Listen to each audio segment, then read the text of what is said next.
தென்னிந்தியாவின் முதல் பெண்கள் கல்லூரியாக 130 வருடங்களாக கல்வி பணியாற்றி வரும் கல்லூரியான சாராள் டக்கர் கல்லூரியில் தேசிய அறிவியல் தின கொண்டாட்டங்கள் நடைபெற்றது.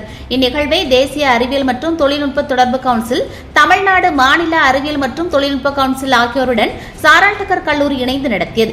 இந்த நிகழ்வை கல்லூரியின் முதல்வர் பொறுப்பு முனைவர் பெலுசியா கிளாடிஸ் சத்யதேவி தலைமையேற்று நடத்தினார். துணை முதல்வர் மற்றும் விலங்கியல் துறை தலைவர் முனைவர் ஜெயபிரபா போட்டிகள் மற்றும் நிகழ்ச்சிகள் நடைபெற ஆலோசனை கூறி வழிகாட்டினார்.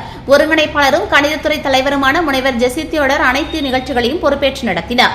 கல்லூரி மற்றும் ஆராய்ச்சி படிப்பு மேற்கொள்ளும் மாணவிகள் மற்றும் பேராசிரியர்களுக்கான கருத்தரங்கு A1 தொழில்நுட்பம் சார்ந்த தலைப்பில் நடத்தப்பட்டது. வேதியியல் துறை மற்றும் நானோ அறிவியல் துறை பேராசிரியர்கள் இணைந்து பள்ளி மாணவர்களுக்கான அறிவியல் மாதிரி காட்சிப்படுத்தல் நிகழ்ச்சியை மிக நேர்த்தியாக நடத்தினர். கணினி அறிவியல் துறையினரால் இணையதளம் மூலம் வீடியோ தயாரித்தல் போட்டி நடத்தப்பட்டது.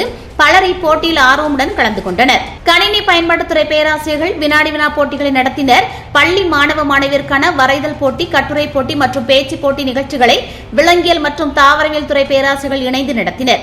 இதில் திருநெல்வேலி, தென்காசி மற்றும் கன்னியாகுமரி மாவட்டங்களை சார்ந்தவர்கள் பங்கு பெற்று பரிசுகளை பெற்றனர்.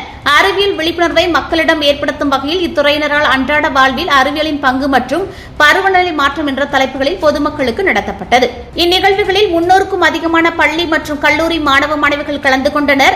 இந்திய இளைஞர்களிடையே 05 அணுவியல் தலைமைத்துவத்தை மேம்படுத்துதல் என்ற கருத்தின் அடிப்படையில் இந்நிகழ்வானது கொண்டாடப்பட்டது. இப்போட்டியில் வெற்றி பெற்ற மற்றும் பங்கு பெற்ற மாணவ மாணவிகளுக்கு மார்ச் 3ஆம் தேதியன்று நடைபெறும் மாபெரும் அறிவியல் கண்காட்சியில் சிறப்பு விருந்தினரால் பரிசுகளையும் சான்றிதழ்களையும் பெற இருக்கின்றனர்.